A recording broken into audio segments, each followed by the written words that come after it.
দেখে নেওয়া সুন্নত মুস্তাহাব, নবী সাল্লাল্লাহু আলাইহি ওয়াসাল্লামের যেহেতু নির্দেশ রয়েছে, উৎসাহিত করেছেন দেখার জন্য। কালা ইযহাব ফানজুর ইলাইহা, যাও তুমি তাকে আগে দেখে নাও, তারপরে কি করো, কথা পাকা করো, বিয়ে করো। প্রস্তাব দেবেন, দেওয়ার পরে যে দেখবেন শরীরের কতটা অংশ দেখতে পারবেন, এটা একটা গুরুত্বপূর্ণ বিষয়। দেখার ক্ষেত্রে ইসলামে মধ্যম পন্থা রয়েছে, একবার না দেখা নাই, আর দেখবেন একবার লাগামিন হয়ে নাই। বলছেন নাইলুল মাআরিফ নামে একটি ফিকহির কিতাব রয়েছে, ওয়া ইউবাহু লিমুরিদিন নিকাহে নাজরা মা ইয়াজহারু গালিবান মিনাল মারআতি, কতটা দেখা যাবে এই সম্পর্কে ভাষ্যকারের ভাষায় কিছু শোনায়। তিনি বলছেন যেই ব্যক্তি বিবাহে ইচ্ছুক তার জন্য জায়েজ এতটা পরিমাণ দেখা যতটা সাধারণত মহিলাদের প্রকাশ পায়। যেমন উদাহরণস্বরূপ বলছেন কাওয়াজহিন, চেহারা, চেহারা দেখবে, কারণ চেহারাতে আসল সৌন্দর্য রয়েছে। ওয়া রাকাবাতিন, তারপরে এই যে গলা, ঘাড়, এইগুলোর ক্ষেত্রে বলছে না, এটাও দেখতে পারে বিয়ে যে করবে। তার মাথার কাপড়টা ফেলে, আমাদের সে আবার এতটুকু আছে, মাথার কাপড় নামাতে চাইবে না। হয়তো স্কুলে যাই তখন ওড়না শুধু গলায় থাকে গামছার মতো, কিন্তু যেদিন দেখতে এসছে তাকে সেই দিন এবার ঘুমটা টেনে দিয়েছে, করে না সেই দিন ঘুমটা টেনে দিচ্ছে। দেখা গেছে বারবার গিয়ে একটু ঘুমটাটা হঠাৎ আবার উঠে নিচ্ছে, একটু এরকম করে দেখা, একটু দেখা মনে হচ্ছে কত পর্দানাসীন, আসলে তো পর্দানাসীন না, সেই দিনের জন্য পর্দানাসীন, কারণ দেখতে এসছে ওই জন্য না। বরং এই দিনে অনেকটাই জায়েজ রয়েছে। কতটা জায়েজ রয়েছে শুনে, রাকাবাতিন, এই ঘাড় গলা এগুলো দেখতে পারে, কানিয়াতে সৌন্দর্য আছে, হতে পারে যে ঘাড় গলা এমন কিছু আছে খুলে আছে, পছন্দ হইল না, ঠিক না। তবে অতিরিক্ত যদি কিছু দেখতে হয় তাহলে এই ক্ষেত্রে মহিলাদের মাধ্যমে দেখে নেওয়াটা ভালো। তবে অতিরিক্ত যদি কিছু দেখতে হয় তাহলে এই ক্ষেত্রে মহিলাদের মাধ্যমে দেখে নেওয়াটা ভালো। ওয়াদিন, হাত দেখতে পারে, এতদূর পর্যন্ত দেখবে হাত কেমন, তাই এতদূর খুলে দেখতে পারে, শুধু এতটুকু না। ওয়াকাদামিন, পাও দেখতে পারে, পায়ের কতটা দেখতে পারে এখানে উল্লেখ হয়নি, কিন্তু উমর রাদিয়াল্লাহু তাআলা আনহু, আলী রাদিয়াল্লাহু তাআলার মেয়েকে যে পেগাম দিয়েছে উম্মে কুলসুম রাদিয়াল্লাহু তাআলা আনহাকে, ওই হাদিসে শোনাবো, তাতে বুঝতে পারেন যে কতটা দেখা যায় হতে পারে পায়ের। যদি বিয়ে করতে প্রস্তাব দিতে চায় তো দেখতে পারবে। আর যদি দেখে যে সম্ভাবনা আছে যে এই ছেলে এমনি তামাশা করার জন্য দেখছে না, বিয়ে করবে আশা করা যায়, তাহলে দেখেন। আচ্ছা, একবার শুধু দেখবে না বারবার দেখতে পারবে, এটা একটা মাসলা। কারণ ইসলামে অনিচ্ছা কিন্তু একবার রাস্তাঘাটে যে কোনো জায়গায় জায়েজ, একবার মানে আবার ধরে থেকে যায় না। মানে হঠাৎ করে নজর পড়েছে, আপনি খেয়াল করেন যে সামনে মহিলা আছে, হঠাৎ করে সামনে মহিলা এসছে, আপনি হসপিটালে ঢুকছেন, দেখছেন হঠাৎ করে সামনে একটা নার্স এসছে, পুরো দেখলেন তার চেহারা বা মাথাও খোলা আছে দেখলেন, ঠিক না, অনিচ্ছাকৃত নজরে পড়ে গেল। নজর পড়তেই নজরা উলা, প্রথম নজরটা জায়েজ, অনিচ্ছাকৃত যেটা পড়ে সাথে সাথে নজর ফিরিয়ে নিতে হবে। নজরটাকে যদি ধরে রাখেন দ্বিতীয় তৃতীয়, যদি আবার একবার দেখার পরে কেমন লাগলো আবার একটু যখন সুযোগ পেলে দেখেই নি, তাহলে হারাম, দ্বিতীয় নজর হারাম, হাদিস রয়েছে। কিন্তু যখন আপনি প্রস্তাব দেবেন বিয়ের উদ্দেশ্যে তখন বারবার দেখতে পারেন, মেয়েটিকে বারবার দেখতে পারেন। একবার দেখলেন, হ্যাঁ কথা বলাইতে পারেন, অসুবিধা নেই, জিজ্ঞেস করেন কিছু, হ্যাঁ, যাতে করে বোঝা যায় যে কথা বলাটা কেমন হতে পারে। যে দেখতে তো সুন্দরী, কিন্তু কথা বললে আরে আমার এই কথা বলার ভঙ্গিমা পছন্দ নয়, হয়তো আপনার কথা বলা তো তার কণ্ঠে স্বরে দোষ থাকতে পারে, সুতরাং সেটাও করে নেবেন। বারবার করে দুইবার তিনবার দেখছেন, ভালো করে এইভাবে দেখছেন, অসুবিধা নেই, কারণ বিয়ে করবেন আপনি। কিন্তু বেলা খালওয়াতে, নির্জনতাই নয়, একা একা দেখা চলবে না। মেয়ের মা বসে থাকবে অথবা বোনেরা থাকবে, তার পর্দা করে। আচ্ছা, মেয়ের মা আমাকে শাশুড়ি হয়ে গেছে নাকি তখন? তাহলে মেয়ের মা তো এখনো শাশুড়ি হয়নি, তাহলে মেয়ের মা চেহারা খুলে এসে যদি বসে, হবো জামাই, আমাদের হবো জামাই বলে না, হবো জামাইয়ের সামনে জায়েজ না। যদি বসে এসে বোরকা পরে এসে বসবে যে মেয়েকে দেখাবো, এই সময় বাপের সামনে লজ্জা পাই, কিন্তু মায়ের সামনে, মা পাশে বসলো, বোনেরা বসলো, অসুবিধা নেই, পর্দা করে বসুক, বোরকা পরে ঢেকে বসুক। যাকে দেখাবে সে চেহারা খুলবি, কিন্তু তার বোনেরা, কারণ ওদের তো বিয়ে উদ্দেশ্য নাই। হ্যাঁ, ওই মেয়ের মা এখনো শাশুড়ি হয়নি, বোঝা গেছে। নির্জনতা জায়েজ না। বিবাহ করতে চায় ফালাহু আইয়ানজুরা ইলা মা লাইসা বিআওরা, অতটা দেখবে যতটা নারীর আওরাত নাই, মানে ঢেকে রাখার বস্তু নয়। আওরাত পুরুষদের আওরাত হচ্ছে ঢেকে রাখার স্থান শরীরের নাভি থেকে নিয়ে হাঁটু পর্যন্ত, এতটা আওরাত পুরুষের, নারীরও। কিন্তু নারীর অতিরিক্ত আরো আওরাত আছে, জি, পেট, পিঠ, হ্যাঁ, পেট, পিঠ রয়েছে, বক্ষ রয়েছে, পেছন দিকে রয়েছে, সামনের দিকে রয়েছে, এগুলিও নারীদের আওরাত, এগুলো দেখা যায় না। এই জন্য এর আগে যেটা বলা হলো যে এতটা দেখতে পারবে। ইখতিলাফ রয়েছে যে কোন কোন অঙ্গগুলি দেখতে পারবে। হাদিস কিন্তু স্পষ্ট রয়েছে, হাদিসে লাম ইউখাসসিস মাওদিআন, বিশেষ কোন জায়গার কথা উল্লেখ করা হয়নি, তুমি দেখে নিও যাতে তুমি আগ্রহী হতে পারো বিয়ের জন্য, এসব কথা বলা হয়েছে। নবী করিম সাল্লাল্লাহু আলাইহি ওয়াসাল্লাম আরেকটি হাদিস রয়েছে এখানে বললেন দেখার ক্ষেত্রে, তৃতীয় একটি হাদিস রয়েছে।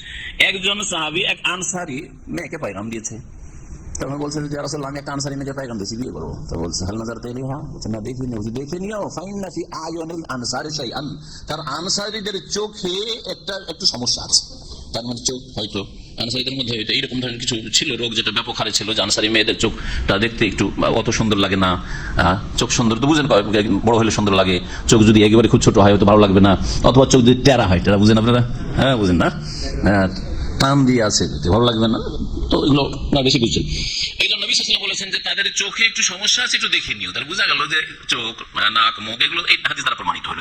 হাদিসে যে হাদিসগুলি তিনটি বললাম, এই হাদিসগুলিতে অঙ্গ সম্পর্কে কিছু নেই। ওয়ায়াদুল্লু আলা যালিকা ফাহমুস সাহাবা, তবে সাহাবায়ে কেরামরা যতটা বুঝেছেন এবং সাহাবায়ে কেরামদের আমল কেমন ছিল আমাদের দেখতে হবে। নবী সাল্লাল্লাহু আলাইহি ওয়াসাল্লাম হাদিসে কিছু নেই স্পষ্ট যে কতটা আমরা দেখতে পারবো শরীরে, কিন্তু সাহাবায়ে কেরামরা কি বুঝেছেন নবী সাল্লাল্লাহু আলাইহি ওয়াসাল্লাম থেকে সরাসরি, এবং তাদের আমল কেমন ছিল। আর এতটা আমরা জানলাম কায়দা, মূলনীতি, যে এতটা দেখা যাবে যতটা দেখাতে গিয়ে মেয়ের পক্ষের আপত্তি না থাকে, দিনদার মেয়ের পক্ষ অভিভাবকের আপত্তি না থাকে, আর আপনি একটু আকৃষ্ট হন বিয়ের জন্য, মানে বুঝে নেন যে না সুন্দরী আছে, এতটা দেখা। এই ক্ষেত্রে বলছেন যে মুসান্নাফ আব্দুর রাজ্জাকি আর সুনানে সাঈদ ইবনে মানসুর একটি হাদিস রয়েছে, কি ওই যে ওমর রাদিয়াল্লাহু তাআলা সম্পর্কে বলছিল একটু আগে, আন্না ওমরা কাশাফা আন সাকি উম্মে কুলসুম বিনতে আলী রাদিয়াল্লাহু আনহুম। ওমর রাদিয়াল্লাহু তাআলা আনহু বিবাহ করতে চাইলেন আলীর মেয়েকে, আলী রাদিয়াল্লাহু তাআলা আনহুর মেয়েকে, যার নাম ছিল উম্মে কুলসুম বিনতে আলী। ওমর রাদিয়াল্লাহু তাআলা আনহু দেখতে যখন চাইলেন তখন মেয়েকে পাঠালেন ওমরের সামনে।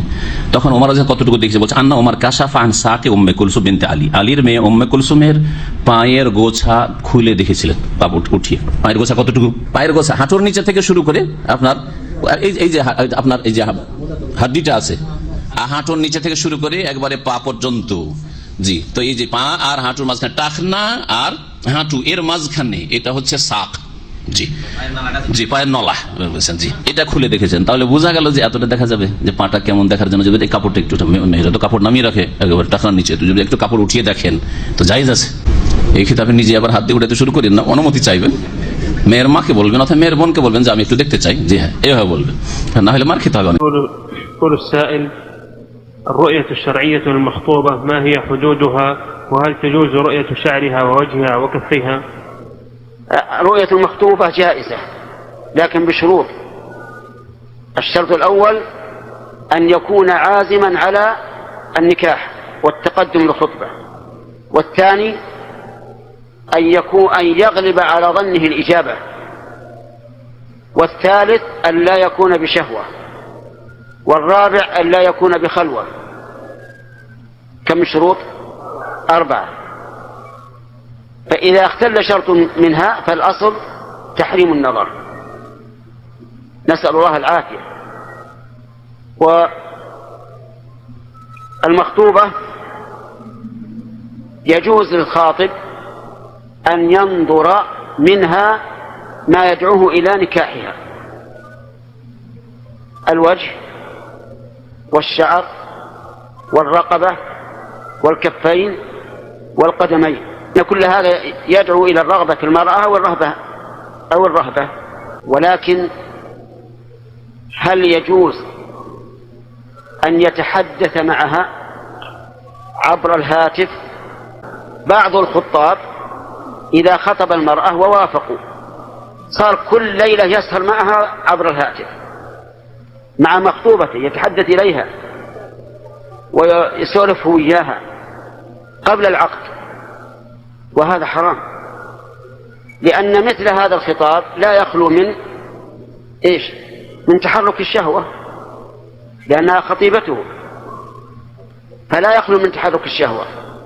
بعض الناس يدعي والعلم عند الله، يقول أنا أخاطبها وأسولف معها عشان أشوف مدى ثقافتها وكيف نطقها وما أشبه ذلك. سبحان الله، ما أقدمت أن تعرفها من قبل. فالمهم أن مخاطبة المخطوبة في الهاتف كمخاطبة الأجنبية تماما، لأنها أجنبية معه كالتي في السوق. هل يجوز للمخطوبة عند عرض نفسها على الخطيب أن تتمكيج؟ أجيبه لا يجوز، لأنه حتى الآن لم يكن زوجا لها حتى تتجمل له. ثم يا بؤسها إذا تمكيجت ثم دخل عليها ووجد الأمر على خلاف ما رآه في المكياج، يزهد بها ويقول هذه مدلسة لأنها غشته، فعلى كل حال تخرج إليه بطبيعتها. هل يجوز أن تلبس ثيابا جميلة؟ لا يجوز يا جماعة. هل هي امرأته؟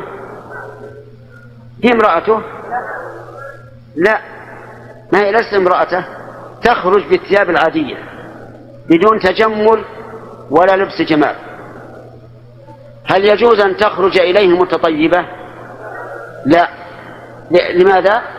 لأنها أجنبية.